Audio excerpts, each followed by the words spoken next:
మిత్రులకు ఉద్యమ జైభీములు. నేను మీ Battula Ramprasad, national atrocities prevention force రాష్ట్ర అధ్యక్షుడిని. అంతేకాకుండా హైదరాబాద్ జిల్లా విజిలెన్స్ అండ్ మానిటరింగ్ కమిటీ మెంబర్ని. నేను full time activist SC/ST atrocities మీద పనిచేసే క్రమంలో 2 రాష్ట్రాల్లోని SC/ST అట్రాసిటీస్ మీద అటు బాధితులతో, తర్వాత పోలీసుల వాళ్ళతోని, తర్వాత రెవెన్యూ వాళ్ళతోని, ఈ విధంగా ఈ చట్టానికి సంబంధించిన ప్రతి ఒక్క వాళ్ళతో కూడా ఇంటరాక్షన్ కావడము, బాధితులకు ఏ విధంగా న్యాయం చేయాలనే ఉద్దేశంతో నేను పనిచేస్తుంటా. అయితే తెలంగాణ రాష్ట్రంలో ముఖ్యంగా రేవంత్ రెడ్డి గారు ముఖ్యమంత్రి అయిన తర్వాత మహిళలకు అత్యధిక ప్రాధాన్యత ఇస్తాము. బిజినెస్లో ఎంటర్‌ప్రెన్యూర్స్గా వాళ్ళు ముందుకు రావాలి. ముఖ్యంగా దళిత మహిళలు పారిశ్రామికంగా ముందుకు రావాలని ఎన్నో పథకాలు తెస్తున్నాము, ఏవేవో అంశాలు తెర మీదకి తెస్తున్నామని చెప్తున్న రేవంత్ రెడ్డి గారు ఉద్యమాల కిల్లా వరంగల్ జిల్లాలో చాలా రద్దీ ప్రాంతమైన IJ mills colony police station పరిధిలో ఒక దళిత మహిళ నడి రోడ్డు మీద అర్ధరాత్రి SI ఏ శ్రీకాంత్ దాడి చేసిన సంఘటన అన్ని మీడియాలలో కూడా ప్రధానంగా రావడం జరిగింది. అయితే ప్రధానంగా మీరు పారిశ్రామికంగా ఎదగాలి, మహిళలు వారికి పూర్తి రక్షణ ఇస్తాము, పూర్తి సహాయ సహకారాలు అందిస్తామన్న ముఖ్యమంత్రి గారు వాళ్ళు సొంతగా ఒక వ్యాపారం పెట్టుకొని కోడలు అత్త ఇద్దరు కలిసి వ్యాపారం చేసే క్రమంలో ఒక రెడ్ బకెట్ బిర్యానీ సెంటర్ను పెట్టి మంచిగా దాన్ని ఒక పద్ధతి ప్రకారం నడిపిస్తే అన్ని లైసెన్స్లు పర్మిషన్లు తీసుకొని ఒక 3 సంవత్సరాల నుంచి నడిపిస్తున్న క్రమంలో ఆ మాదిగ మహిళ వృద్ధురాలు పాపం ఆమె కష్టపడి వ్యాపారం చేసుకుంటూ, మీరు ప్రభుత్వం ద్వారా ఇచ్చిన సహకారం ఏం లేదు, వాళ్ళు సొంతగా డబ్బులు పెట్టుకొని వాళ్ళు ఏదో కింద మీద పడి అప్పులు తెచ్చుకొని ఏదో బిజినెస్ చేసుకుంటున్నారు. అన్ని రూల్స్ ప్రకారం ఆ రెడ్ బకెట్ సెంటర్ను నడిపిస్తున్న క్రమంలో స్థానికంగా ఉన్న police station IJ mills colony police స్టేషన్కి సంబంధించిన పోలీసులు అప్పుడప్పుడు కానిస్టేబుల్లే కానీ మిగతా పోలీస్ అధికారులని మామూలు తీసుకోవడమే కాకుండా బిర్యానీ ప్యాకెట్లు 1, 2, 3 బందోబస్తులు వస్తే దానికి 30, 40 ఆ విధంగా మామూలు తీసుకొని ఆ దుకాన్కు నడిపించుకుంటున్న క్రమంలో ఈ మాసం అంతా కూడా శ్రావణ మాసం కావడం వల్ల శ్రావణ మాసంలో ఈ రెడ్ బకెట్ బిర్యానీ ఎక్కువ బిజినెస్ నడవదు కాబట్టి నేను ఇయ్యలేదని ఆ స్థానిక కానిస్టేబుల్ రాజుకు రిక్వెస్ట్ చేయడంతో కక్షగట్టిన మిల్స్ పోలీస్ స్టేషన్ సిబ్బంది అంతా కూడా ఒక పథకం ప్రకారం కుట్రపూరితంగా ఒక దళిత మహిళ, వృద్ధ మహిళరాలు, ముఖ్యంగా మాదిగ మహిళ అయిన మరియమ్మ, నండ్రు మరియమ్మ ఏదో తోచిన విధంగా ఆ వ్యాపారం చేసుకుంటూ ఒక పద్ధతిగా నడిపించుకుంటున్న క్రమంలో ఎప్పుడైతే రాజు కానిస్టేబుల్కు బిర్యానీ ఇవ్వను మామూలు ఇవ్వాలని బిజినెస్ నడుస్తలేదు, ఈ నెలలో నడవదని చెప్పినందుకు కక్షపూరితంగా అక్కడ ఉన్న SIలకు కూడా ఆ విషయం చెప్పి ఆ రోజటి నుంచి తీవ్రంగా వేధించడం ప్రారంభించారు. అంటే అన్ని పర్మిషన్లు ఉండి చట్టరీతి అన్ని పర్మిషన్లు తీసుకున్నాకనే వ్యాపారం నడిపించుకుంటున్న పోలీసులు, స్థానిక పోలీసులకు అంతా మామూలు ఇవ్వాల్సిన పరిస్థితి మొత్తం తెలంగాణ రాష్ట్రంలో ఉన్నది. సరే, దానికి కూడా అభ్యంతరం ఏం లేదు, తీసుకుంటున్నారు, జరుగుతున్నది. కానీ శ్రావణ మాసంలో నాన్ వెజ్ బిజినెస్ నడవదనే ఉద్దేశంతో ఆ రోజు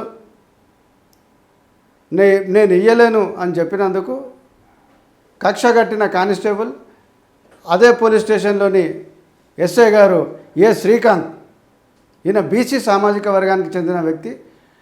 ఆ హోటల్ నడుస్తున్నది, ఆ రెడ్ బకెట్ నడుస్తున్నది ఓనర్ కానీ అలా కోడలే కానీ బిజినెస్ అంతా కూడా వాళ్ళు ఎక్కడ ప్రాంతం వాళ్ళు ఏంటిది ఎట్లా చేస్తున్నారు బిజినెస్ ఎట్లా కంప్లీట్గా పూర్తిగా అవగాహన ఉన్న వ్యక్తి ఆ ఎస్ఐ శ్రీకాంత్.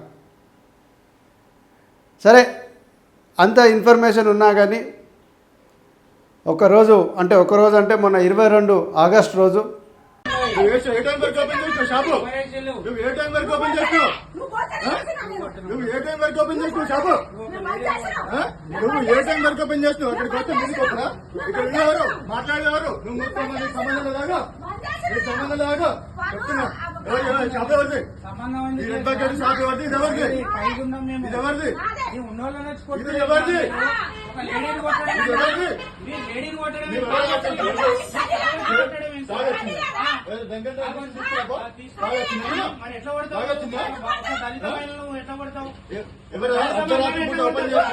పోలీసులు ఉద్యోగం జనాలు ఇబ్బంది కదా చెప్తున్నాను.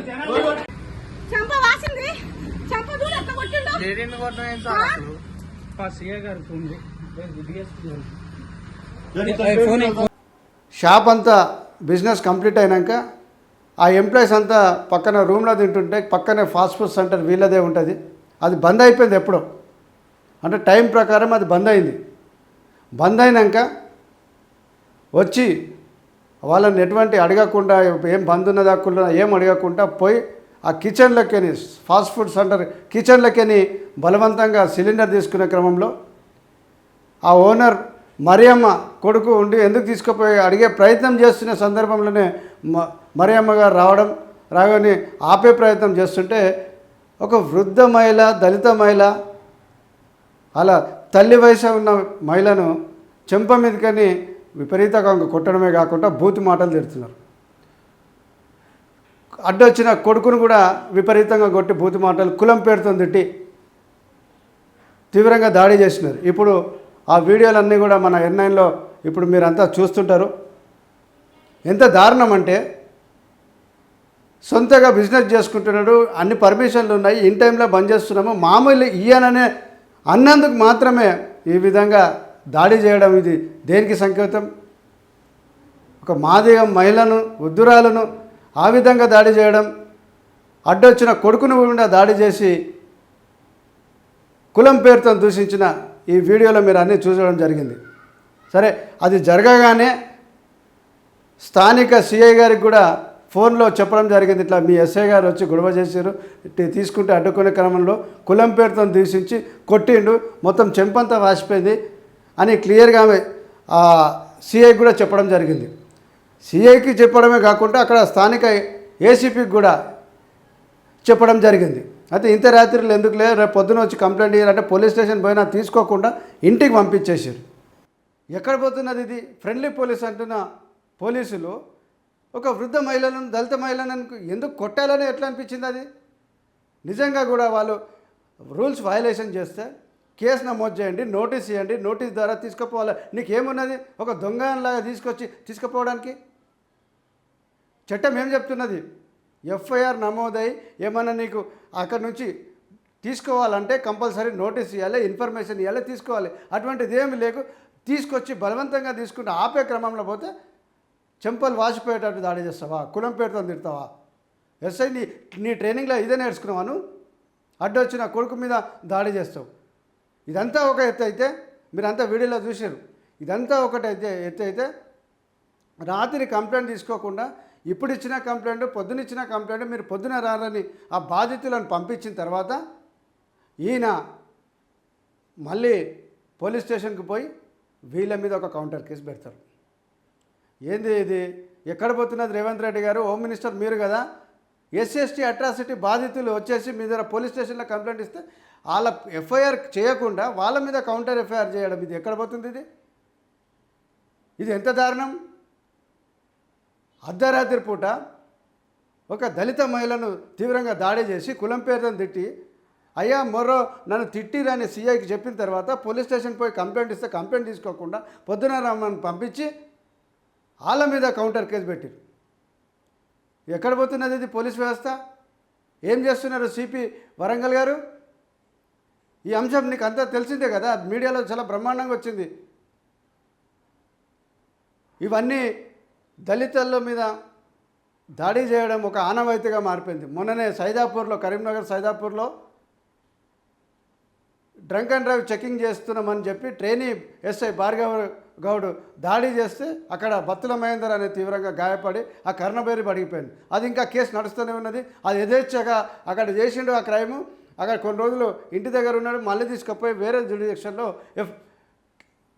డ్యూటీలు చేస్తున్నారు. అంటే దళితుల మీద దాడులు చేయాలి, కౌంటర్ కేసులు పెట్టాలి. ఆ కేసులో కూడా కౌంటర్ కేసు అవుతుంది. అసలైన బాధితులు కంప్లైంట్ ఇస్తే కంప్లైంట్ రిసీవ్ చేసుకోరు, ఎఫ్ఐఆర్ చేయరు. చట్టం ఏం చెప్తుంది? చట్టం దళితులు ఎప్పుడైనా కంప్లైంట్ తీసుకొని వస్తే ఫస్ట్ ఎఫ్ఐఆర్ నమోదు చేసి ఫ్రీ ఆఫ్ కాస్ట్ ఎఫ్ఐఆర్ ఇవ్వాలని చట్టం చెప్తున్నది. కానీ ఎక్కడ కూడా ఏ పోలీస్ స్టేషన్లో కూడా అట్లా ఇమీడియట్గా ఎఫ్ఐఆర్ చేసిన దాఖలాలు కనిపించాయి. ఈ 2 కేసులలో కూడా బాధితులు పోయి కంప్లైంట్ ఇస్తే ఉల్టా వాళ్ళ మీదనే ఆ కంప్లైంట్ ఎఫ్ఐఆర్ చేయకుండా వీళ్ళ మీద కంప్లైంట్ తీసుకొని ఒక ఎఫ్ఐఆర్ చేసి కౌంటర్ కేసు చేసి, ఎందుకు ఇది ఎస్సీ ఎస్టీ కేసులు ఏం నమోదైతే ఆ కేసుకు ఇది బ్లాక్మెయిల్ చేసుకోవడానికి వాడుకోవచ్చు అని కుట్రపూరితంగా పోలీసు వ్యవస్థ ఒక 100 ఎస్సీ ఎస్టీ కేసుల ఎఫ్ఐఆర్ నమోదైతే అందులో 90 కౌంటర్ కేసులు తయారవుతున్నాయి. రేవంత్ రెడ్డి గారు దీని మీద సమాధానం చెప్పాలి. అర్ధరాత్రి ఒక దళిత మహిళ మీద దాడి చేసిన కేసులో ఎఫ్ఐఆర్ నమోదు చేయకుండా కౌంటర్ కేసు పెట్టడేంటిది?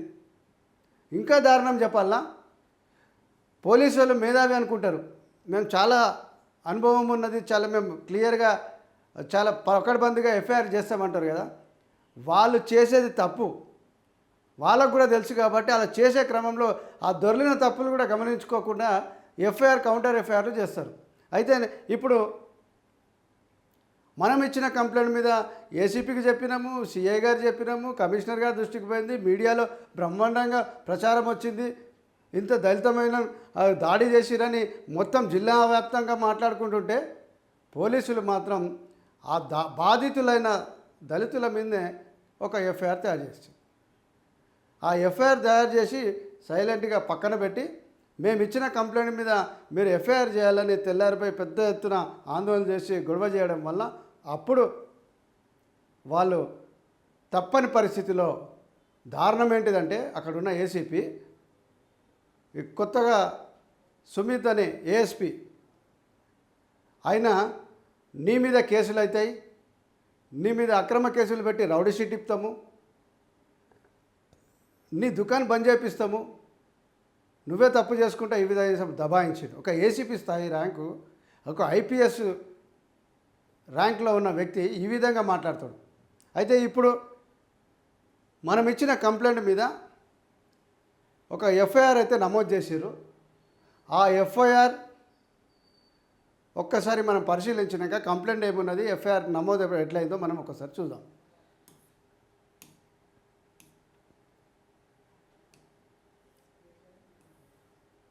గౌరవనీయులైన మిల్స్ కాలనీ సిఐ గారికి అని కంప్లైంట్ రాయడం జరిగింది. అయితే అందులో అంతా ఉన్నది. ఆగస్టు 22, 2025 రాత్రి సుమారు 11:33 సమయంలో వాల్మార్ట్ ఎదురుగా ఉన్న మా రెడ్ బకెట్ హోటల్ మూసివేసి ఉంది. ఆ హోటల్లో ముందు ఉన్న ఫాస్ట్ ఫుడ్ సెంటర్ నుండి ఎస్ఐ శ్రీకాంత్ అనే ఎస్ఐ అక్రమంగా ఒక సిలిండర్ను తీసుకువెళ్తుండగా నేను చూశాను. ఎందుకు సార్ గ్యాస్ సిలిండర్ తీసుకెళ్తున్నారు అని నేను అడిగాను. నా ప్రశ్నకు అరే మీరే దళితులే మాకు అడుగుతారా, దళిత మహిళ మాకు అడుగుతారా అనే అహంకారంతో నా ప్రశ్నకు ఆగ్రహం చెందిన ఎస్ఐ శ్రీకాంత్ గారు కానిస్టేబుల్ రాజు నన్ను చెంపలపై కొట్టి అత్యంత దారుణంగా అసభ్యంగా పదజాలంతో కులం పేరుతో దూషించారు. నా కుమారుడు వచ్చి మా అమ్మను ఎందుకు కొడుతున్నారు అని అడగగా అతను కూడా దారుణంగా కొట్టి బూతు మాటలు తిడుతూ మా ఇద్దరిపై చేయి చేశారు. దీనికి కారణం ఏంటిదో కూడా వాళ్ళు క్లియర్గా రాసేసారు.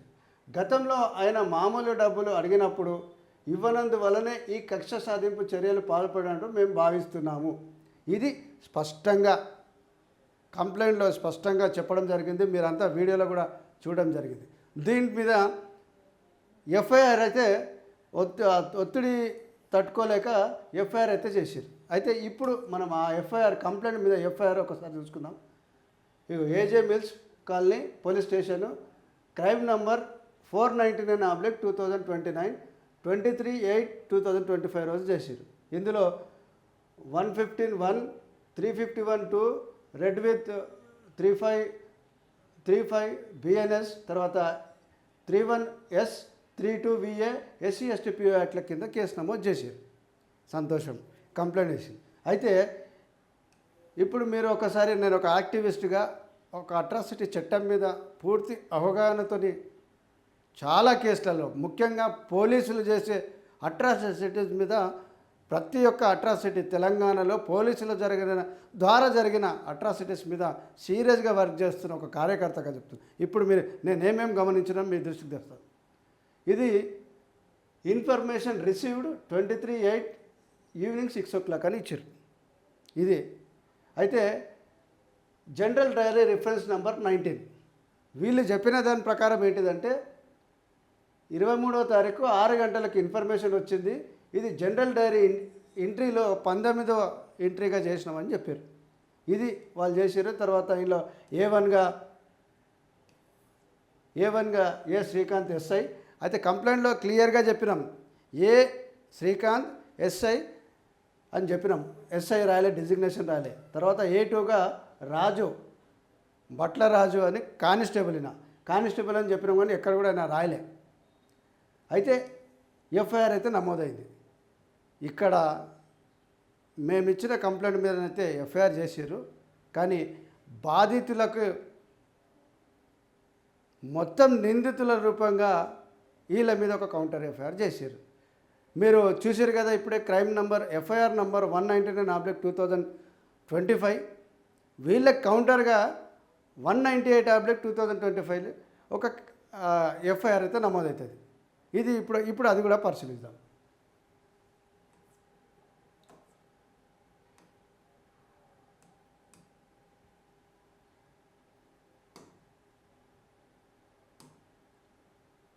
ఇప్పుడు చూసారు కదా, వాస్తవానికి ఏంటిదంటే రాత్రి 11:30 సంఘటన జరిగితే వెంబడే అక్కడ సిఐ గారికి కూడా ఫోన్ ద్వారా చెప్పడం జరిగింది. దాని స్క్రీన్ షాట్ కూడా మన దగ్గర ఎవిడెన్స్ ఉన్నది.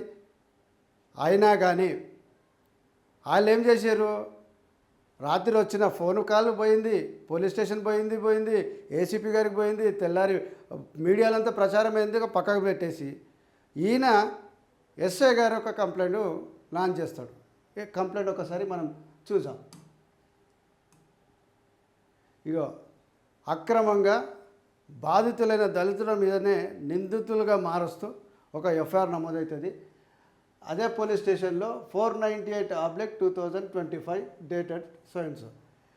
వాళ్ళ విధులకు, పోలీసుల విధులకు ఆటంకం కల్పించి మేము లంచాలు తీసుకుంటున్నామని మాకు తప్పుడు ఆరోపణ చేసి నలుగురిలో మాకు అవమానపరిచిందని ఎస్ఐ గారి కంప్లైంట్, ఏ శ్రీకాంత్ ఎస్ఐ కంప్లైంట్ మీద ఎఫ్ఐఆర్ నమోదవుతుంది. అయితే మీకు ఇప్పుడే ఆ బాధితుల కంప్లైంట్ ఏదైతే ఉన్నదో ఆ కంప్లైంట్లో ఇన్ఫర్మేషన్ ఇచ్చిన కదా. ఇప్పుడు మీరు గమనించండి, ఈ క్రైమ్ జరిగింది అర్ధరాత్రి 12:40 జరిగిందని చెప్తాడు ఎవరు, ఎస్ఐ గారు. తర్వాత ఇన్ఫర్మేషన్ ఎప్పుడు ఇచ్చిండు, పొద్దున 6 ఇచ్చిండు. 22వ రాత్రి 11:30 అని సీసీ ఫోటోస్లో క్లియర్గా మెన్షన్ చేసిండ్రు. అది ఫోన్ చేసిన ఫోన్ కాల్ డీటెయిల్స్ కూడా మన దగ్గర ఉన్నాయి. అయితే వీనేం చేసిండు, రాత్రి 12:40 జరిగిందని ఒకటి చెప్పడమే కాకుండా ఇన్ఫర్మేషన్ రిసీవ్డ్ పొద్దున 6 గంటలకి ఈయన కంప్లైంట్ చేసిండు. ఓకే, పొద్దున 6 గంటలకి ఈయన ఇన్ఫర్మేషన్ ఇచ్చిండు, కంప్లైంట్ ఇచ్చిండు, ఆయన ఎఫ్ఐఆర్ చేసి. అయితే ఇక్కడ మీరు గమనించాల్సింది ఏంటంటే 199/2025 జనరల్ డైరీ ఎంట్రీ ఏంటిదంటే 19 ఉంటుంది. అదే దానికంటే ముందు అయిన కేసు 198/2025లో జనరల్ డైరీ ఎంట్రీలో 26 ఉంటుంది. అంటే సాయంత్రం 6 గంటలకు ఇచ్చిన కంప్లైంటర్ జీడీ ఎంట్రీ ఏమో 19 ఎట్లుంటుంది, పొద్దున 6 గంటలకు ఇచ్చిన కంప్లైంట్లో 26 ఎట్లా వస్తుంది. ఇదే పోలీసులు, ఇదే కుట్రలో ప్రధాన బీజంగా మనం క్లియర్గా స్పష్టంగా తెలుస్తున్నది. పోలీసులు ఎంత దుర్మార్గంగా దౌర్జన్యంగా అక్రమ కేసులు వెళ్తారో, ప్రత్యేకంగా ఎస్సీ ఎస్టీల మీద ఏ విధంగా కేసులు నమోదు చేస్తారంటే ఇది ప్రత్యక్ష సాక్షి. ఒక పెద్ద ఎవిడెన్స్ ఇది. జనరల్ డైరీలో ఏం చేశారు, మాదేమో లేట్ ఎఫ్ఐఆర్ చేశారు, జనరల్ డైరీ 19 అని రాశారు. ఎందుకంటే జనరల్ డైరీ రిజిస్ట్రీలో కంపల్సరీ సీక్వెన్స్గా రాయాల్సిందే, ఆ గ్యాప్లు ఏమి ఉండే కాబట్టి కంపల్సరీ రాయాల్సిందే. అప్పుడు మేము యాక్చువల్గా ఏంటిదంటే రాత్రే మేము చెప్పినాం కాబట్టి 22 రాత్రే మేము పోయి చెప్పినాం కాబట్టి కంప్లైంట్ అప్పుడు జీడీ ఎంట్రీలో 19గా పేర్కొనడం జరిగింది. కానీ కుట్రపూరితంగా వాళ్ళు ఈ దొంగలు దొరుకుతారు కదా, పోలీసులే దొంగలని స్పష్టంగా తెలుస్తున్నది మనకు. వాళ్ళ జనరల్ డైరీ ఎంట్రీ 6 గంటలకు కంప్లైంట్ ఇచ్చింది. ఆ కంప్లైంట్ ఇచ్చినప్పుడు 26 వచ్చింది. అంటే 19 మేము ఇచ్చిన ఇన్ఫర్మేషన్ తర్వాత రిజిస్ట్రీ అయినాక 6 సంఘటనల తర్వాత 7వ సంఘటనగా ఈ కేసుకు క్లియర్గా మనకి ఇప్పుడు స్పష్టంగా వీళ్ళు ఇచ్చిన జీడీ ఎంట్రీ ప్రకారమే తెలిసింది. ఇక ఇది చూసిరా. తర్వాత ఆయన కంప్లైంట్ కాపీ మీరు ఒకసారి గమనిస్తే మంచిగా టైప్ చేసి రాత్రి 12 గంటల 40 నిమిషాలకు సంఘటన జరిగిందంట. అప్పటికి అక్కడ సంఘటన జరిగి ఎప్పుడో గంటన్నర అయిపోయింది. ఎక్కడో అక్కడ వెళ్ళిపోయారు. ఆడ అసలు ఏం ఆనవాళ్ళు లేవు. ఎందుకంటే సీసీ ఫుటేజ్ ఆయన చెప్పిన టైంకి మనం చూస్తే స్పష్టంగా తెలుస్తుంది ఆ సంఘటన ఆ టైంకు జరగలేదు, 11:33కి జరిగిందని స్పష్టంగా తెలుస్తున్నది. అయినా కానీ కుట్రపూరితంగా మా పోలీస్ స్టేషను మేము ఏదంటే అది చేయొచ్చని దురుద్దేశంతోనే అది చేయడం జరిగింది. మంచిగా హాయిగా టైప్ చేసుకొని బాధితులు తెల్లారి ఆ రోజు రాత్రి తీసుకోకుండా మళ్ళీ తెల్లారిపోయి కంప్లైంట్ ఇచ్చారు. ఆయనేమో టైప్ చేసి కంప్లైంట్ ఇచ్చి ఎఫ్ఐఆర్ నమోదు చేస్తారు. ఎంత దారుణం అంటే పోలీసు వాళ్ళు తమ విధులకు ఆటంకం కల్పిస్తున్నామని కౌంటర్ కేసు నమోదు చేస్తారు. దళిత సంఘాలు యాక్టివిస్టులు అందరూ వచ్చేసి మీరు కౌంటర్ కేసు ఎట్లా చేసిరని అడుగుతారని క్రైమ్ నెంబర్ 200 పెట్టకుండా క్రైమ్ నెంబర్ 198 ముందే చేసినాము. ఈ క్రైమ్లో మొదటి మేము కంప్లైంట్ ఇచ్చినాము, అందుకని మాది ముందైంది తర్వాత మీదైందని చెప్పుకోవడానికి, ఈ కుట్రకు తెరలేపడానికి ఈ కుట్రలు చేసిర్రు. అయ్యా వరంగల్ సిపి గారు, మీరు జనరల్ డైరీ చెక్ చేస్తారా పోలీస్ స్టేషన్లలో? ఓసారి ఈ కేసులో జనరల్ డైరీ చూడండి. రాత్రి 11:30 సంఘటన జరిగితే ఇమీడియట్గా మేము ఇన్ఫర్మేషన్ ఇవ్వడము, బాధితులు పోయి అక్కడ కలవడము, తెల్లారి రమ్మని పంపించడము, తర్వాత సిఐ గారికి ఫోన్లో కూడా ఇది స్పష్టంగా చెప్పినాము. దాని స్క్రీన్ షాట్, తర్వాత దాని డ్యూరేషన్, కాల్ టైం డ్యూరేషన్ కూడా ఉన్నది. ఆ 19 ఉన్న జీడీ డైరీకేమో తెల్లారి సాయంత్రం 6 గంటలకు వచ్చి కంప్లైంట్ ఇచ్చిందని చెప్తావు. మరి 6 గంటల 23వ తారీఖు 6 గంటలకు ఇచ్చిందేమో 19 ఉంటే జనరల్ డైరీ, 23వ తారీఖు పొద్దున 6 గంటలకు ఇచ్చిన వాళ్ళకి 26 ఎట్లుంటుంది? దీన్ని మీరు స్పష్టంగా గమనించాల్సిన బాధ్యత కూడా మీ మీద ఉన్నది. ఎస్సీ ఎస్టీల మీద ఏ విధంగా అక్రమ కేసులు పెడుతున్నారో మీకు ఇది ఒక పెద్ద ఉదాహరణ. और इंको दारुणम ఏంటిదంటే మీరు వీడియోలో చూసిరు ఇప్పుడే ఫస్ట్ ఆ వృద్ధ మహిళను కొట్టడమే కాకుండా అడ్డొచ్చిన కొడుకును కూడా కొట్టిరు. కానీ ఎఫ్ఐఆర్ లో వాస్తవానికి ఆ హోటల్కు ఈ బాధితుడు ఎవరైతే కొడుకున్నాడో ఆ కొడుకుకు సంబంధమే లేదు. అది కోడలు తర్వాత అత్త ఇద్దరు కలిసేసి దాని లైసెన్స్ తీసుకొని దాన్ని మొదటి నుంచి వాళ్ళే నడిపిస్తారు. ఈయనకి ఏం సంబంధం లేదు. సాయంత్రం పూట ఆయన పోయి ఆ బంద్ చేసే టైంలో కొంచెం సహకరించే ప్రయత్నం చేస్తుంటాడు. ఆయనను కౌంటర్ కేసులో ఆయన A1గా పెట్టారు, A2గా మరియమ్మని పెట్టారు. ఎక్కడ పోతున్నది ఇది? ఎందుకు పెట్టారు అది కూడా చెప్తా. ఆయన గవర్నమెంట్ ఎంప్లాయీ, ఆయనకు భయపట్టియచ్చు, అవసరమైతే ఆయనకు జైలుకు పంపిస్తే ఉద్యోగం పోతుందని మనం చేయొచ్చు, ఉద్యోగం పోయే విధంగా చేయొచ్చు అనేది కుట్రపూరితంగా ముందు ఎఫ్ఐఆర్ నమోదు చేసి ఆయన A1గా శేఖర్కు పెట్టడం జరిగింది. ఈ మరియమ్మ కొడుకుని. ఎక్కడ పోతున్నది ఇది? అడ్డొచ్చిన వాళ్ళ మీద A1గా పెడతారు, దెబ్బలు తిన్న వాళ్ళ మీద కూడా A2గా పెట్టేసి ఎఫ్ఐఆర్ నమోదు చేస్తారు. ఇదంతా కూడా దీన్ని మనం SC/ST కమిషన్ చైర్మన్ గారికి ఒకసారి హ్యాట్స్ ఆఫ్ చెప్పాల్సిందే. ఇమీడియట్గా రియాక్ట్ అయ్యి అప్పుడే సిపి గారితో మాట్లాడడం, బాధితులు రాగానే సిపి గారితో మాట్లాడము, అక్కడున్న హ్యూమన్ రైట్స్ యాక్టివిస్టులు కూడా వచ్చి దాన్ని సీరియస్గా కమిషన్ దృష్టికి తీసుకురాతే కమిషన్ చైర్మన్ కూడా మాట్లాడడం జరిగింది. అంతతో ఆగకుండా గౌరవ చైర్మన్ గారు బక్కి వెంకటయ్య గారు అక్కడ వరంగల్కు విజిట్ చేసి అక్కడ ఐఓతో కూడా మళ్ళీ పర్సనల్గా మాట్లాడడం జరిగింది. మీకు నేషనల్ అట్రాసిటీ ప్రివెన్షన్ ఫోర్స్ నుంచి జైభీములు తెలుపుతున్నాం. అయితే మేమేమంటున్నామంటే మీడియాలలో చాలా విపరీతంగా వైరల్ అయింది. ఎస్సీ ఎస్టీ కమిషన్ వచ్చిన తర్వాత అప్పుడు ఐఓ నిన్న ఆ బాధితులను పిలిపించి మాట్లాడడం జరిగింది. అయితే ఇప్పుడు బాధితుల్లో మరియమ్మ గారితో అసలు వాస్తవాలు ఏం జరిగిందో మనం ఒకసారి మాట్లాడే ప్రయత్నం చేద్దాము. అమ్మ జైభీమమ్మ, నా పేరు బత్తుల రాంప్రసాద్, నేను నేషనల్ అట్రాసిటీస్ ప్రివెన్షన్ ఫోర్స్ రాష్ట్ర అధ్యక్షుడిని. అదే మొన్న 22వ తారీఖు మీ రెడ్ బకెట్ మీద దాడి జరిగింది కదమ్మా. అదే విషయంలో మన ఎన్ఎన్ మీడియాలో మన ఇష్యూ టెలికాస్ట్ కాబోతున్నది. అదే విషయంలో మీతో ఒకసారి మాట్లాడడం అని ఫోన్ చేయడం జరిగిందమ్మా. అమ్మ ఏం లేదు, మా చిన్న రిక్వెస్టు, ఆ రోజు జరిగిన సంఘటన తర్వాత నిన్న మీ దగ్గర ఏదో ఎంక్వైరీ కూడా స్టేట్మెంట్ కూడా రికార్డ్ చేసిరని తెలిసింది. వీటి వివరాలు స్పష్టంగా ఇవ్వండి అమ్మా. పోలీసులు ఏ విధంగా వ్యవహరించారు, మీకు జరిగిన అన్యాయం ఏంటిదో మీరు ఒక్కసారి చెప్పండి అమ్మా. ఇప్పుడు ఎస్ఐ గారు కొట్టింది చెప్పాలా, ఇప్పుడు అంటే ఈ లేమ్మా, ఇప్పుడు ఆ రోజు 22వ తారీఖు రాత్రి 11:30 సంఘటన జరిగిందని అని మీరు కంప్లైంట్ రాశారు కదమ్మా. అవును, అక్కడి నుంచి చెప్పమ్మా. అయితే ఇప్పుడు జడ్జి గారు మాట్లాడానమ్మా, చెప్పండి. ఏం లేదు నాకు ఫోన్లో మాట్లాడుతున్నారు మీరు. చెప్పండి అమ్మా. అయితే ఆయన నాకంటే చదువు రాదు సార్. నాకు చదువు రాదు అమ్మా. 22వ తారీఖు 11 గంటలకు మేము 10:30కే బంద్ చేసినాం షాపు. అచ్చా, మీరు 10:30కే షాప్ బంద్ చేసిరు అప్పటికే? అదే అంతకు ముందే ఇంకా కానిస్టేబుల్ వచ్చి అమ్మ 10:30 వరకే బంద్ చేయాలని 2 రోజుల క్రితం 3 రోజుల క్రితమే చెప్పారు. అచ్చా, చెప్పిన కాడ నుంచి మేము 10:30కే బంద్ చేస్తాను. అచ్చా, 10:30కే బంద్ చేస్తాను. ఈ 11 గంటల సమయంలో మేము ఈ 10:30కు బంద్ చేసి ఇక అందరం ఈ మాస్టర్లు అక్కడనే ఉంటారు పైన. అచ్చా అచ్చా, బిర్యానీ మాస్టర్లు అచ్చా, వాళ్ళు ఏరే దేశం నుంచి వచ్చారుగా మా కాడనే ఉంటారు. మేము కూడా పైనే ఉంటాం. అచ్చా, ఇక వాళ్ళకి పైసలు ఇచ్చుకుంటా నేను కొంతమంది పిల్లలు ఇది కౌంటర్ మీద వాళ్ళు వీళ్ళందరికి జీతాలు ఇస్తాను.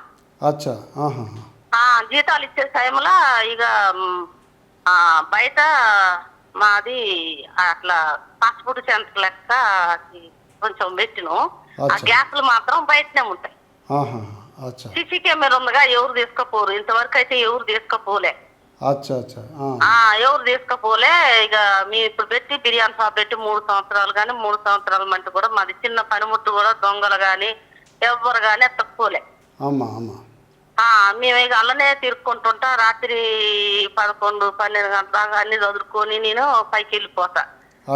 మా కోడల పేరు మీద అది షాప్ ఉన్నది. ఆమె పిల్ల తల్లి ఉండే, ఇప్పుడు ఆమె డెలివరీ అయ్యి ఉన్నది. అయితే షాప్ మొత్తం నేనే చూసుకుంటా. ఈ 11 గంటల సమయంలో ఈ ఎస్ఐ గారు వచ్చిండు. ఈ ఎస్ఐ గారు వచ్చి ఏం అనుకోకుండా పోయి గమ్మున గ్యాస్ పట్టుకుంటా. గ్యాస్ కింద గ్యాస్ ఊడబిక్కిండు, పట్టుకొని తీసుకొని పోతాను.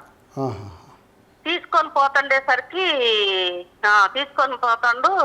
ఇక మా బాబు నేను ఆ జీతాలు ఇచ్చేది వదిలిపెట్టి బయటకు వచ్చినాం. బయటకు వచ్చి సారు ఎందుకు సార్ గ్యాస్ తీసుకుపోతున్నారని ఆ బాబు అడిగిండు. మా బాబు అడిగితే అంతే తీసుకుపోతా అని అనుకుంటా పోతుంటే నేను కదా ఆడ మనిషిని కదా, నన్ను ఏమన్నాడు కదా అని నేను పోయి గ్యాస్ పట్టుకున్నా సార్. గ్యాస్ పట్టుకున్న ఎమ్మటల్లే ఇక వదులు అన్నాడా, వేసి తప్ప మీకు వెళ్ళి వీకిండు. అయ్యో, నిన్ను కొట్టిండు అమ్మా? అదే వీడియోలో కూడా కనిపిస్తున్నది స్పష్టంగా. నన్నే కొట్టిండు. ఇక గ్యాస్ చేయితోటి పట్టుకున్నా తీసుకుపోకండి సార్, గ్యాస్ ఏం చేసుకోతారు అక్కడనే ఉంటాయి సార్, షాప్ బంద్ చేసినాం కదా సార్ మేము, రోజు అక్కడనే ఉంటాయి సార్ అని అంటే ఇక ఆయన ఇష్టం వచ్చినట్టు మాట్లాడుకుంటా చెప్ప మీకు వెళ్ళి వేసిండు. గ్యాస్ వదిలిపెట్టలేదని ఇక నాకు తిమ్మరపోయినట్టుంది. బియ్యం అన్నది పోలీసు దెబ్బ ఎంత బలంగా కొట్టిండు. బలంగా కొట్టేసరికి నేను అసలు దిమ్మపోయి అట్లనే ఇట్లా పట్టుకొని ఉండగానే మా బాబు మా అమ్మని ఎందుకు కొట్టినావు సార్ అని మా బాబు అడగంగానే నన్ను వదిలిపెట్టిండు. బాబు కాడికి పోయి పల్ల పల్ల బాబును బాస్తాను. అదే అదే అదే పల్ల పల్ల బాబును బాస్తుండేసరికి నేను ఆ ఇద్దరి మధ్యలో ఉండి అటు ఇటు వచ్చేసరికి ఇక అది వదిలిపెట్టిండు. బాబును వదిలిపెట్టి ఇక ఇష్టం వచ్చినట్టు మాట్లాడుతాడు. ఏ పోవే పో, ఎవరికి చెప్పుకుంటావు చెప్పుకోపో, అయ్యో నువ్వు ఏం చేసుకుంటావు చేసుకోపో అని అంటాడు. ఎందుకు సార్ అక్కడ అంటున్నావు సాఫ్ పని చేసినాక కూడా నేనంటే, అంతకు ముందు అసలు కచ్చి ఏంటంటే సార్, అంతకు ముందు మాది 3 సంవత్సరాల మంది బిర్యానీ షాప్ పెట్టిన కాంట్రాక్ట్ కూడా చిన్న చిన్న కానిస్టేబుల్ వాళ్ళు వస్తే బిర్యానీ ఇస్తాను. ఈ ఎస్ఐసార్ కానీ ఈ రాజు అనే కానిస్టేబుల్ ఊక బిర్యానీ తీసుకుపోతాను. ఊక బిర్యానీ తీసుకుపోతుంటే నేను అన్నా కదా, అమ్మాయి కాంట్రాక్ట్ మీద వచ్చి అమ్మాయి అందగా అమ్మ రాజు వచ్చిండు 4గురికి ఇయ్యాలట బిర్యానీ అంటే, 4గురికి ఎంత అమ్మ 840 రూపాయలు.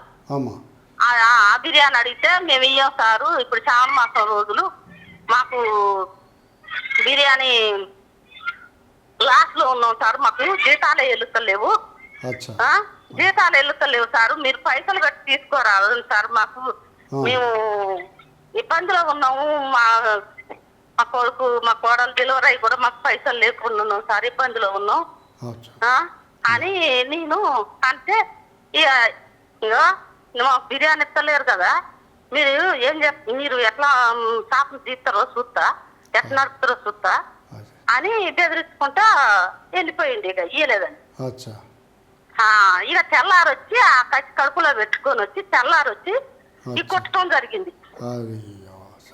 ఈ తెల్లారొచ్చి కొట్టడం జరిగింది. కొట్టడం జరిగి ఇక మమ్మల్ని ఇక అప్పటికే మేము అది మన సిఐ సార్కు ఫోన్ చేసిండు కొట్టంగానే, మా బాబు కొట్టంగానే 11 గంటల టైంలో కొట్టంగానే ఫోన్ చేస్తే సిఐ సార్ అన్నారుగా, బాబు మరి రేపు పొద్దున మాట్లాడదామని సిఐ సార్ అన్నారు. అంటే సిఐ సార్ అనగానే మళ్ళీ అనుకున్నాగా మన కంప్లైంట్ ఇచ్చొద్దాం అమ్మ, ఈయన ఇంత దౌర్జన్యంగా వచ్చి కొట్టిపోయింది ఏందని ఇక నా చెంపు అప్పటికే ఇంతలా వాచింది. వీడియోలో చూపెడతారమ్మా, ఆ వీడియో కూడా ఇక పోయి ఎక్కడ కానిస్టేబుల్ చూపించిన సార్ చూడు ఎట్లా కొట్టిండో ఎస్ఐ సారు, నేను షాప్ పని చేసి వచ్చినాక కూడా కొట్టిండు సార్ నన్ను, ఇక ఒక తల్లిలాగా ఉన్నానని చూడకోకుండా కూడా నేను గ్యాస్ పట్టుకున్నందుకు నన్ను కొట్టిండు సార్ అని అన్నా. అంటే రేపు పొద్దున మాట్లాడదాంలే అమ్మ, కంప్లైంట్ ఇస్తే ఏడించిన ఒకటే మీ కాడన్న ఒకటే, ఇప్పుడు ఎవరు లేరమ్మా రేపు పొద్దున ఇవి అన్నాను అని అన్నాడు. ఎందుకమ్మా మీకు ఇక సార్ కొట్టిండు, మరి మీరు షాప్ నడుపుకునేటోళ్ళు కదా ఎందుకమ్మా అని అన్నాడు. ఆయన వాళ్ళకి అట్లెట్లుంటుంది సార్, మేము నడుపుకోకపోయినా పర్వాలేదు, మాకు షాప్ లేకపోయినా పర్వాలేదు, నన్ను ఎంతగానో కొట్టిండు సార్, మరి మీరు న్యాయం చేస్తారని మీరు ఇట్లా అంటారు లేదు సార్ అని అంటే, అమ్మ రేపు పొద్దున రండి అన్నాడు. ఇక మేము పొద్దున పోయేసరికి పొద్దున పోలే, ఇక బాబే పోయిండు. బాబే పోయి ఇస్తే ఇక కంప్లైంట్ తీసుకోలేదట. కంప్లైంట్ తీసుకొని నాకు షుగర్ అప్పటికే బీపీ ఎక్కువైంది, నాకు బీపీ ఉందో షుగర్ ఉన్నది, నాకు బీపీ ఎక్కువైంది. ఇక నన్ను దవాఖానా తీసుకుపోయిండు బాబు. ఇక మేము పోలే సిఎస్ఆర్ కాడికి పోలే, నేను అట్నే ఉన్నా. ఇక మళ్ళీ మా బాబు మీద పోలీసా కేసు పెట్టిండు. వాళ్ళే కొట్టిండ్రు, ఆయనే తిట్టిండు. ఆ కానిస్టేబుల్ ఏమో ఈడియో తీస్తాడు, ఆయన ఏమో కొడతాడు. ఇక మళ్ళీ మా బాబు మీద, మా బాబు అసలు ఆ హోటల్కే రాడు. మా పెద్ద ఆయన పని ఏందో, ఆయన డ్యూటీ కోసం ఏందో వచ్చేందో ఉంటాడు, పైన ఉంటాడు. ఆయనకి పోయి రావటమే ఆయనకి ఉన్నది, అసలు ఆ షాపే చూసుకోడు. వర్కర్స్ మా పెద్ద బాబు సూపర్వైజర్ ఉంటాడు, నేను చూసుకుంటా, మా కోడలు పిల్ల తల్లే, మేము అక్కడ జోలికి పోము. 3 సంవత్సరాలు అవుతుంది. కస్టమర్లు కూడా లొల్లి పెట్టిండ్రని ఒక్క కంప్లైంట్ కూడా పోలీస్ స్టేషన్ పోలే. నేను బాటను పోయే వాళ్ళకి కూడా బుచ్చగాళ్ళు వచ్చినా కానీ మాకు దేవుడిచ్చినది ఇదనే అందరికి బిర్యానీ ఇస్తా, కొనుక్కోలేరు పేదోళ్ళని. అట్లా నడుపుతాను నేను, అంత నడుపుతాను కానీ ఇంత దెబ్బ కొడతాడు నాకు. ఈ వారం రోజుల మంచి భయానికి ఇంకా 400 500 బీపీ పెరుగుతుంది, అదే షుగర్ పెరుగుతుంది. మా బాబుకి న్యాయం చేయాలి. మా బాబు తప్పకుండా అమ్మా, మేము అదే ప్రయత్నంలో ఉన్నాము. ఆ ప్రయత్నంలో భాగమే ఈరోజు మీతో మాట్లాడడం జరిగింది. తప్పకుండా తెలంగాణ రాష్ట్రంలోని అందరూ కూడా ఎస్సీ ఎస్టీ సామాజిక వర్గానికి చెందిన ప్రతి ఒక్కళ్ళు, ముఖ్యంగా మా నఫ్ కూడా, తర్వాత ఎన్ఎన్ మీడియా కూడా మీకు అండగా నిలబడుతుంది. మీకు న్యాయం జరిగేదాకా మేము పోరాడతాము. మీ పోరాటానికి పూర్తి సంపూర్ణ మద్దతు ఇస్తామమ్మా. తప్పకుండా మేము ఈ కేసు విషయంలో తప్పకుండా మీకు న్యాయం జరిగేంత వరకు మేము సపోర్ట్ చేస్తామమ్మా. మంచిదమ్మా. లేదు ఏడకమ్మా, ఏడకు.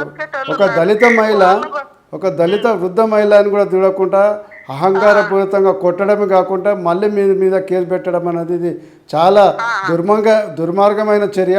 తప్పకుండా ఖండిస్తున్నాం.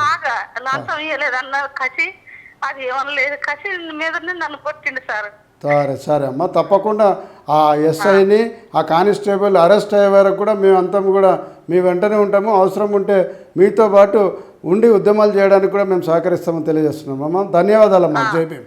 జై భీమ్. జై భీమ్.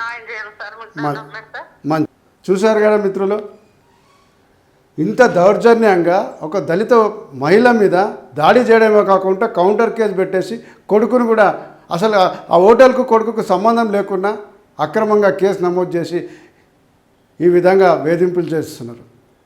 నేను అడుగుతున్నా సూటిగా, ఇవన్నీ సిపి గారు మీరు గమనించారా లేదా? మీరు ఈ కేసును చాలా సీరియస్గా తీసుకోవాల్సిన బాధ్యత ఉన్నది. ఒక దళిత మహిళ మీద ఈ విధంగా దాడి చేయడమే కాకుండా మళ్ళీ వాళ్ళ మీద కౌంటర్ కేసు పెట్టడం అనేది ఇది దేనికి సంకేతం? ఇదేనా మీ ఫ్రెండ్లీ పోలీస్? మీ మామూలు ఇవ్వలేకుంటే దుకాన్లు బంద్ చేయించి, బిర్యానీలు ఇవ్వలేకుంటే దుకాన్లు బంద్ చేయించి దౌర్జన్యం చేసి సిలిండర్ ఆయన ఎస్ఏ దొంగతనంగా తీసుకుపోవాల్సిన ఏ చట్టంలో ఉన్నది? కేసు అయితే కేసు నమోదు చేసి ఛాలెంజ్ చేస్తారు, లేకుంటే నోటీస్ ఇచ్చి తీసుకపో. ఏం తమాషా అవుతుందా? వరంగల్లో ఏం జరుగుతున్నది? వరంగల్ పోలీస్ వ్యవస్థ ఏం చేస్తున్నది? ముఖ్యమంత్రి ఏం చేస్తున్నారు? తమాషాలు అవుతున్నాయా? పాపం మమ్మ చూడు, ఆ షుగర్ బీపీ పెరిగిపోయి చాలా 10 రోజుల నుంచి ఇబ్బందికరంగా ఉన్నదంట. అలా కోడలేమో ప్రెగ్నెంట్, డెలివరీ అయిందంటే అక్కడ ఆమె పరిశ్రమ ఉన్నది, కొడుకేమో ఉద్యోగం చేసుకుంటాడు. మీరు రక్షణ కల్పించాల్సింది పోయి మేము మా పాలేర్లంతా మాదిగోళ్ళు ఉన్నారు, అది ఉన్నారు. మరి ఏందివా ఇది? ఇదే మాదిగోళ్ళకి కదా ఇది దాడి చేసింది? రేవంత్ రెడ్డి మీరు సమాధానం చెప్పాలి. మాకు వాళ్ళు వీళ్ళు మా మాదిగోళ్ళే అంత సర్వస్వం అన్నావు కదా, అదే మాదిగ మహిళను నడి రోడ్డు మీద అర్ధరాత్రి కొడితే ఏం చేస్తున్నావు? సిపి గారు చాలా సీరియస్గా తీసుకోవాల్సిన అంశం ఉన్నది. ఈ దాడి జరిగే క్రమంలో అక్కడ ప్రత్యక్ష సాక్షులు కూడా ఉన్నారు. ఒక సాక్షిని కూడా మనం ఇప్పుడు మాట్లాడే ప్రయత్నం చేద్దాం. మొహమ్మద్ ఇర్ఫాన్ అనే ప్రత్యక్ష సాక్షి అక్కడ ఉండే. హలో, మొహమ్మద్ ఇర్ఫాన్ గారు మాట్లాడుతున్నారండి? హలో, ఇర్ఫాన్ గారా మాట్లాడేది? అవునండి సార్, తెలుగు మాట్లాడవచ్చు కదా? బ్రదర్ జై భీమ్. నా పేరు బత్తుల రాంప్రసాద్. నేను national atrocities prevention force state ప్రెసిడెంట్ని. అది ఏం లేదు, 22వ తారీఖు రోజున మీల్స్ పోలీస్ స్టేషన్ పరిధిలో రెడ్ బకెట్లో ఒక సంఘటన జరిగింది కదా, మరియమ్మ కేసు. హలో, అదే మరియమ్మ మీద దాడి చేశారు కదా ఎస్ఐ శ్రీకాంత్. అదే మీరు ఉన్నారని మాకు తెలిసింది. అది ఏం జరిగింది అసలు? ఆ బాధితురాలతో కూడా మాట్లాడినాము, ఆ ఎఫ్ఐఆర్లు అన్నీ పరిశీలించినాము. అయితే మీరు ప్రత్యక్ష సాక్షి కాబట్టి మీరు చెప్తే బాగుంటుందని మిమ్మల్ని లైన్లో తీసుకోవడం జరిగింది. కొద్దిగా వివరంగా చెప్పగలుగుతారా? చెప్పండి. ఇర్ఫాన్ గారు చెప్పండి. చెప్పు. నేను దాంట్లో ప్యాకింగ్ చేస్తాను సార్. అచ్చా. ప్యాకింగ్ చేస్తుంటే 11-11:30 మధ్యలో అన్నీ అయిపోయినాయి. మేము షాప్ చేసుకున్నాం. బయటికి సార్ వాళ్ళు కూడా, శేఖర్ సార్ కూడా అప్పుడే లోపలికి వచ్చారు. లోపలికి రాగానే పెద్ద ఏమడుతుందని శేఖర్ వాళ్ళ అమ్మ వచ్చి శ్రీకాంత్ సార్ అంతలో వచ్చి ఆ గ్యాస్ తీసుకొని పోతా అంటే మధ్యలో పోయిలు. అచ్చా. అది తీసుకొని కొనుక్కొని పోతుంటే మధ్యలో ఆపడానికి పోతా అంటే ఇట్లా శేఖర్ గారు శ్రీకాంత్ సార్ ఏమో తీసి ఒకటేసారి కొట్టింది సార్. అచ్చా. తీసి కొట్టాగానే శేఖర్ సార్ అందరి మధ్యలో మేము అందరినీ ఏమైనా అందరూ ఉంచొచ్చున్నాం. బయటికి వచ్చేసాం. బయటికి రాగానే శేఖర్ సార్ కూడా 2-3 సార్లు చేసుకోవడం జరిగింది సార్. ఆ సారు అదే అదే అదే శ్రీకాంత్ సార్ కూడా. అంటే ఇప్పుడు జనరల్గా మరియమ్మ గారు చెప్పింది ఏంటంటే 10-10:30కే 2-3 రోజుల కిందనే చెప్పారు, అందుకని ఆ టైంకు బంద్ చేసినాము, ఆ మాస్టర్లు అందరు భోజనం చేస్తుంటే డబ్బులు వాళ్ళ పేమెంట్లు ఇస్తున్నామని చెప్పారు. అంతే అంటారా? అదే జరిగింది అక్కడ? అదే జరిగింది సార్. 10:30 వరకు క్లోజ్ అయిపోతుంది సార్. మేము క్లీన్ చేసే వరకు 11:30 అవుతుంది సార్. నేను డబ్బులు తీసుకుంటాను అంతలే. అచ్చా, శేఖర్ సార్ కూడా ఉంటారు, ఎప్పటికైనా జాబ్ పోయి వస్తా ఉంటారు. 11కి 10కి వచ్చి లెక్కలు చూసి మాకు లెక్కలు ఇస్తా ఉంటారు అన్నట్టు. సరే సరే సరే. అనగానే మేము లోపలనే ఉన్నాము అంతలే శేఖర్ సార్ వాళ్ళు లోపల రాగానే వాళ్ళు వచ్చిళ్ళు వాళ్ళు తీసుకొని పోతా అంటే వాళ్ళ శేఖర్ సార్ వాళ్ళ వచ్చి ఆపరేషన్ చేస్తుంటే తీసి కొట్టిళ్ళు. కొట్టగానే మధ్యలో శేఖర్ సార్ వచ్చి ఆపరేషన్ పోతుంటే శేఖర్ సార్ కూడా 2-3 సార్లు కొట్టుడు జరిగింది సార్. ఇది అదే ఎంత దౌర్జన్యం అంటే, ఒక దళిత మహిళ అర్ధరాత్రి పూట ఆమె అలా తల్లిలాగా ఉన్నది, అయినా కానీ ఆ విధంగా దాడి చేయడమే కాకుండా అడ్డొచ్చిన కొడుకును కూడా కొట్టిరు. అయితే ఇప్పుడు చాలా చాలా చాలా బాధపడి కాళ్ళు మొక్కు కూడా పోయిపోయింది సార్ ఆయనకు. చాలా అర్థం చేసుకోండి సార్, ఇట్లా చెప్తా అంటే కూడా అలా అర్థం చేసుకోండి. వీడియోస్ లో కూడా ఉన్నాయి సార్, ఫోటో సార్లు కూడా. అవునవును, అదే చూసాము. ఇప్పుడు ఈ కానిస్టేబుల్ రాజు రెగ్యులర్గా వచ్చేవారా మన షాప్కు? వచ్చేది సార్. అచ్చా, అదే వచ్చి ఉండేది. అమ్మ వాళ్ళు కూడా చెప్పేది ఎప్పుడు కూడా బిర్యానీ అంటే ఆ నెల రోజులు ఎంత షాప్ నడకపోయింది, ఎక్కువ నడచలేదు. అదే శ్రావణ మాసం అనేది నడుస్తుంది. శ్రావణ మాసం కాబట్టి అది నడచలేదు సార్. అంటే ఇప్పుడు నడచలేదు అని చెప్పి కొంచెం వెనక ముందు అయ్యే వరకు అది మనసులో పెట్టుకున్నారు సార్ వాళ్ళు. అదే సరే ఇర్ఫాన్ గారు, ఓకే, థ్యాంక్ యూ అండి. అదే దీని మీద అంతా తెలంగాణ రాష్ట్రం అంతా కూడా బాగా సీరియస్గా రియాక్ట్ అవుతున్నది. 100% ఆ దాడి చేసిన ఎస్ఐ తర్వాత కానిస్టేబుల్ మీద కూడా కేసు నమోదైంది కాబట్టి వాళ్ళని అరెస్ట్ చేయాలనే డిమాండ్ కూడా రాష్ట్ర వ్యాప్తంగా వినబడుతున్నది. అందుకనే ప్రజలకు వాస్తవాలు తెలుపుకోవడానికే మీకు ఈ ఫోన్ ఇన్లో తీసుకోవడం జరిగింది. ధన్యవాదాలు ఇన్ఫార్ గారు, thank you.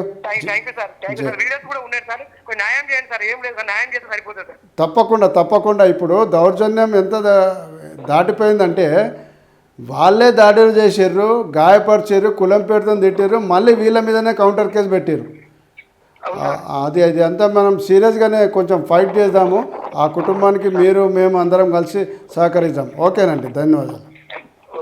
Okay, thank you.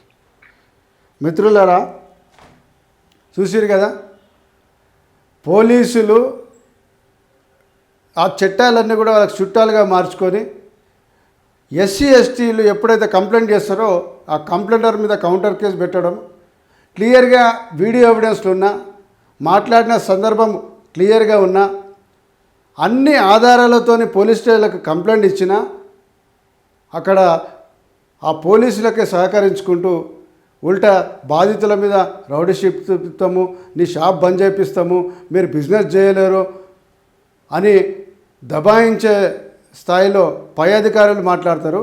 కిందనేమో police station వాళ్ళ కంట్రోల్లో ఉంది కాబట్టి కౌంటర్ ఎఫ్ఐఆర్లు చేసి ఈరోజు బ్లాక్మెయిల్ చేయడానికి చేస్తున్నారు.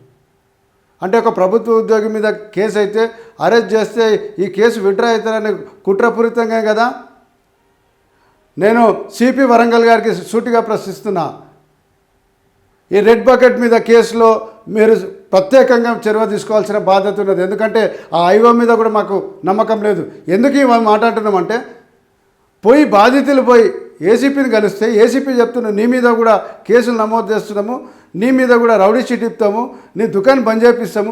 ఎక్కడ పోతుందా? ఐపీఎస్ స్థాయి పోలీస్ అధికారి కదా, నువ్వే అట్లా గుడ్డిగా మాట్లాడితే కింద అధికారులు ఏం పని చేస్తారు? మేము అందుకనే నేషనల్ అట్రాసిటీస్ ప్రివెన్షన్ ఫోర్స్ నుంచి సిపి గారికి, అదే ముఖ్యంగా డీజీపీ గారికి కేసులు స్పందించాలి.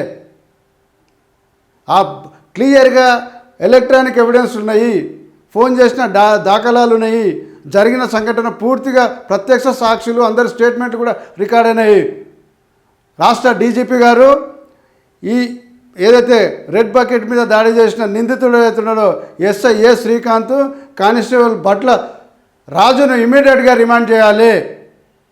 మీరు రిమాండ్ చేయకుండా వాళ్ళకు స్టేషన్ బెయిల్ ఇచ్చేసి ఏదో నామమాత్రంగా సస్పెండ్ చేస్తారంటే ఊకునే పరిస్థితి లేదు. తప్పకుండా ఇది రాష్ట్ర వ్యాప్తంగా తీసుకువెళ్తాము, రాష్ట్ర వ్యాప్త ఆందోళనకు కూడా పూనుకుంటామని హెచ్చరిస్తున్నాం. ఏం తమాషా అవుతుందా? ముఖ్యమంత్రి ఏమో మాదిగలకు నేను అంతా చేసి పెట్టేస్తున్నా, వాళ్ళకి పూర్తిగా రక్షణ ఇస్తున్నా అని అంటున్నారు. అదే మాదిగ మహిళలను తీసుకొచ్చి దాడి చేస్తుంటే కౌంటర్ కేసులు పెట్టిస్తావా? ముఖ్యమంత్రి కూడా దీని మీద సమాధానం చెప్పాలి. ఆ స్థానిక ప్రజాప్రతినిధులు, కుల సంఘాలన్నీ కూడా మీరు మాట్లాడాలి, బాధితుల పక్షాన్ని నిలబడాలని పిలుపునిస్తున్నాం. ఈ కేసు పెట్టకుండా, ఈ కేసు మీద యాక్షన్ కాకుండా పాపం బాధిత కుటుంబానికి విపరీతమైన ఒత్తిడులు. రౌడీ షీటర్లతో ఫోన్ చేపిస్తారా, దబాయించిపిస్తారా, మీకు కోలీకులైన పోలీసులతో ఒత్తిడి చేస్తారా, కుల సంఘాలతో ఒత్తిడి చేస్తారా? ఖబర్దార్ పోలీసులారా, వరంగల్ పోలీసులారా, మీరు ఈ విధంగా చేస్తే ఇది చాలా సీరియస్గా అయిపోయింది. మేము అక్కడ సిపి మీద కూడా, సిఐ మీద, వీళ్ళందరి మీద కూడా మేము కేసు పెట్టాల్సిన సందర్భం వస్తుంది. ఏం తమాషా అవుతున్నదా మీకు? రౌడీ షీటర్లతో ఒత్తిడి చేస్తారు, కుల సంఘాలతో ఒత్తిడి చేపిస్తారు, పోలీసులతో ఒత్తిడి చేపిస్తారు. నేను అందుకనే ఈ ఒత్తిడిలన్నీ పోవాలి. నిజాయితీగా మీరు చట్టం అమలు చేయాలంటే ఇమ్మీడియట్గా ఆ ఎఫ్ఐఆర్ మీద ఏదైతే SC/ST కేసు ఉన్నదో ఆ దాదాపుగా 100% ప్రూవ్ అయింది. ఇమ్మీడియట్గా వాళ్ళిద్దరిని రిమాండ్ చేయరి. ప్రైమ్ ఆఫ్ అఫెన్స్ ఉన్నది, ఎలక్ట్రానిక్ ఎవిడెన్స్ ఉన్నది, పూర్తి ఆధారాలు, స్టేట్మెంట్లు కూడా బాధితులై, సాక్షులై, ప్రత్యక్ష సాక్షులై రికార్డ్ అయింది. కాబట్టి మీరు ఇమ్మీడియట్గా ఆ ఏసీపీ ఎవరైతే ఉన్నారో ఏసీపీ ఇమ్మీడియట్గా ఈ ఇద్దరిని రిమాండ్ చేయండి. 48 గంటల్లో మీరు రిమాండ్ చేయకుంటే దీన్ని రాష్ట్ర వ్యాప్తంగా ఆందోళన రూపంలో మారుస్తాం. ఖబర్దార్ పోలీసులారా, గుండా పోలీసులారా, ఫ్రెండ్లీ పోలీసులు కాదు, ఈ రోజు నుంచి గుండా పోలీసులుగా అంటాం. దాడి చేస్తారు. సైదాపూర్ పోలీసులేమో ఆ ట్రైన్ ఎస్ఐ భార్గవడేమో కొడితే కర్ణబేరి పెడుతుంది. ఇక్కడ వృద్ధ మహిళ, తల్లి లాంటి మహిళను కొడితే ఈడ కౌంటర్ కేసు పెడతారు, ఆడ కౌంటర్ కేసు పెడతారు. షాద్నగర్లో అదే విధంగా అవుతుంది. నువ్వు ఏ పోలీస్ స్టేషన్లలో పోలీసుల ద్వారా జరిగిన అట్రాసిటీల్లో ఇమీడియట్గా కౌంటర్ కేసులు పెడతారు. దేనికి సంకేతం? దయచేసి ముఖ్యమంత్రి గారు దీని మీద స్పందించాలి. ఏసీపీ ఎవరైతే ఉన్నారో ఏసీపీ గారు ఇమీడియట్గా మీ విచారణలో క్లియర్గా బయటపడ్డాయి, ఎలక్ట్రానిక్ ఎవిడెన్స్ కూడా క్లియర్గా ఉంది. కాబట్టి ఏ ఎస్ఐ ఎవరైతే శ్రీకాంత్ ఉన్నాడో ఎస్ఐ గారు అని అరెస్ట్ చేయాలి. దాంతోపాటు బట్లరాజు అనే కానిస్టేబుల్ని కూడా ఇమ్మీడియట్గా రిమాండ్ చేయాలి. మీరు సస్పెండ్ చేసి చేతులు దులుపుకొచ్చి ఈ కేసును నీరు గార్చడం అనే ప్రయత్నం చేస్తే మాత్రం ఊరుకునేది లేదని హెచ్చరిస్తున్నాము. సోదరులారా, దయచేసి మీరందరూ కూడా బాధిత కుటుంబానికి అండగా నిలబడండి. వాళ్ళకి న్యాయం జరిగేంత వరకు ఆ పోరాటంలో భాగస్వాములు కాండి. తప్పకుండా రేపో మాపో మేము తప్పకుండా హైదరాబాద్ నుంచి కూడా ఒక డెలిగేషన్ పోతాము. ఆ కుటుంబానికి పరామర్శించడమే కాకుండా స్థానిక పోలీసులకు కూడా మేము సీరియస్గా కలిసి దాని మీద చర్చ చేసి ఆధారాలను చూపెట్టేసి రిమాండ్ చేసే వరకు మేము ఒత్తిడి చేస్తాము. లేని పక్షంలో ఈ కేసులో ఒక కంపల్సరీ రాష్ట్ర వ్యాప్త ఆందోళనకు కూడా వెళ్తామని తెలియజేస్తున్నాం. జై భీమ్, జై భారత్.